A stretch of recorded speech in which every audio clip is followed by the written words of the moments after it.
हरे कृष्णा। भगवत गीता के 1.6 एपिसोड में स्वागत है आप सभी का। इस एपिसोड में हम जानेंगे कि दुर्योधन जो है अपने आचार्य से आगे अब क्या बताते हैं, क्योंकि इसके पहले वाले एपिसोड में हमने जाना कि दुर्योधन जो है बता रहे हैं कि कौन कौन से ऐसे लोग हैं जो कि वीर्यवान हैं, और इस पे कंप्लीट डिटेल्ड वीडियो भी बनाई थी हमने। अगर आपने नहीं देखा है तो उसको जाकर देख लीजिएगा। फिर ये देखेंगे तो कुछ ज़्यादा नॉलेज आएगा, या फिर इसमें नए हैं तो आप देख सकते हैं। तो दुर्योधन जो है आगे अपने आचार्य से क्या कहते हैं उस संवाद में, उस बात को कंटिन्यू करते हुए हम बताते हैं कि आगे अब क्या बातें कह रहे हैं दुर्योधन। दुर्योधन कुछ इस प्रकार कह रहे हैं कि युद्धामन्युश्च विक्रांत उत्तमौजश्च वीर्यवानः सौभद्रो द्रौपदेश्च सर्व एव महारथा। तो दुर्योधन कह रहे हैं युद्धामन्युश्च विक्रांत। युद्धामन्यु कौन है? विक्रांत है, विक्रमशील है, बहुत ही प्रभावी हैं, बहुत ही शक्तिशाली हैं। और उसके बाद उत्तमौजाश्च। उत्तमौजा जो है वो भी बहुत ही पावरफुल है, शक्तिशाली है। और ये कौन है? युद्धामन्युश्च विक्रांत उत्तमौजश्च वीर्यवान। और ये जो दोनों हैं ये वीर्यवान है। यहाँ दो प्रकार के शब्द की यूज किया गया है, एक वीर्यवान और एक महारथी। तो वीर्यवान इसके पहले वाले एपिसोड में जाना, उसके जस्ट पहले वाले एपिसोड में हमने जाना था महारथी के बारे में कि कौन होते हैं महारथी और कौन होते हैं वीर्यवान। और वो आपने नहीं देखा है तो जाकर देख लीजिएगा। 4th और 5th एपिसोड में हमने कंप्लीट बनाई है इस पर। और आज भी कुछ हल्का फुल्का चर्चा करेंगे कि वीर्यवान कौन होता है। पता है आप लोगों को? नहीं पता है तो बताता हूँ कि वीर्यवान वो होता है जो अपनी स्पर्म लेवल को साध की अपनी ब्रह्मचर्य का पालन करते हुए जो इंसान अपने आप को, शरीर को इतना तपा के जो शरीर को पावर्स क्रिएट करता है, फिर रिक्वायर करता है पावर, और फिर उसके बाद जो इंसान पावरफुल बनता है उसे कहते हैं हम वीर्यवान।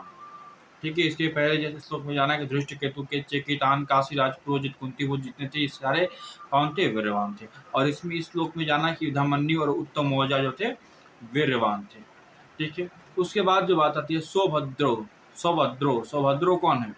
अभिमन्यु को कहा जा रहा है सौभद्रो। और द्रुपदेश्य यानी द्रौपदेश्य यानी द्रौपदी के पुत्र। द्रौपदी के पुत्र कौन कौन है?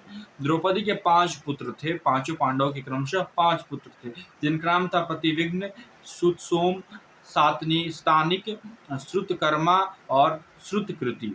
ये 5 पुत्र थे द्रौपदी के। तो ये जो 6 भाई हैं ये 6 भाई महारथी हैं। तो एक बात आती है कि जो हमारे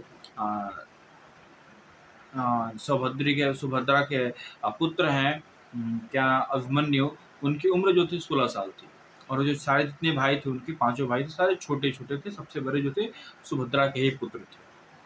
तो कुछ इस प्रकार की बातें आती हैं कि जो वीर्यवान होता है, जब आपका वीर्य बनना स्टार्ट होता है, स्पर्म का फॉर्मेशन शरीर में स्टार्ट होता है, उसके बाद से आप वीर्यवान बनते हो, उसके बाद से आपकी तैयारी होती है, फिर आप वीर्यवान बनते हो। ठीक है। लेकिन जो महारथी होते हैं वो किसी भी उम्र में बन सकते हो। महारथी जो है होती है बचपन से ही एक प्रैक्टिस के दौरान गुरु के संरक्षण में रह के एक उत्तम लेवल की, बहुत हाई लेवल की महारथी बना जा सकता है। और महारथी कौन कौन है इसमें? महारथी जो है 6 भाई जो हैं, एक सुभद्रा के अभिमन्यु और 5 द्रौपदी के पुत्र, ये सभी महारथी हैं। ये सभी महारथी हैं। और इनके अंदर जो सौम्यता है, वात्सल्य है, लवण्य है और फिर स्थिरता है, ये सभी उसी के प्रतीक हैं। जीवन में उसी प्रकार से आती हैं। कुछ जो होते हैं, कुछ आपके टीम में भी कुछ ऐसे होंगे जो कुछ अलग प्रकार के होंगे और कुछ अलग प्रकार के जो कुछ होते हैं। और जिसे कहते हैं जो छोटे छोटे होते हैं, जैसे मान लीजिए आपकी कोई बहुत छोटे एज में बहुत ज़्यादा नॉलेज होता है। जैसे मैं बहुत सारे एग्जाम्पल्स आजकल देखने को मिलते हैं कि 12 साल का लड़का है जो कि IIT में पढ़ाता है। तो ऐसे बहुत सारे इंसान होते हैं जो बहुत छोटे से एज में बहुत कुछ एक्वायर कर लेते हैं। वो उनके ही नहीं, उनके पूर्व जन्म की जो कहानियाँ होती हैं, उनके पूर्व जन्म के जो फल होते हैं उस पर डिपेंडेंट करता है, उनके कर्म पे डिपेंडेंट करता है। क्योंकि जितना कुछ है सब कुछ कर्म का है, जो कि हम भविष्य में जब चैप्टर जो कर्म योग चैप्टर है उसमें हम जानेंगे। तो जितना कुछ है वो सब कर्म पे डिपेंडेंट करता है।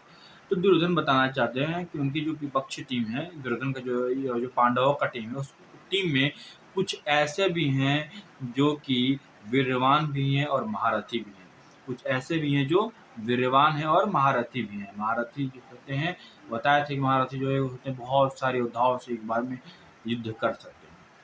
और इस पर दुर्योधन ने वे कुछ 15 और 20 योद्धाओं के नाम गिनाए जो कि बहुत बड़े अंग थे उस पांडवों की सेना के। और इसके बाद दुर्योधन बताने वाले हैं अपनी सेनाओं के बारे में।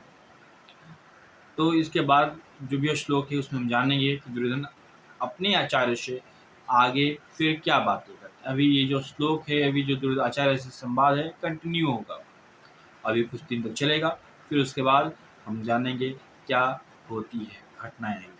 तब तक के लिए धन्यवाद। सुखी रहें, आनंद रहें। धन्यवाद।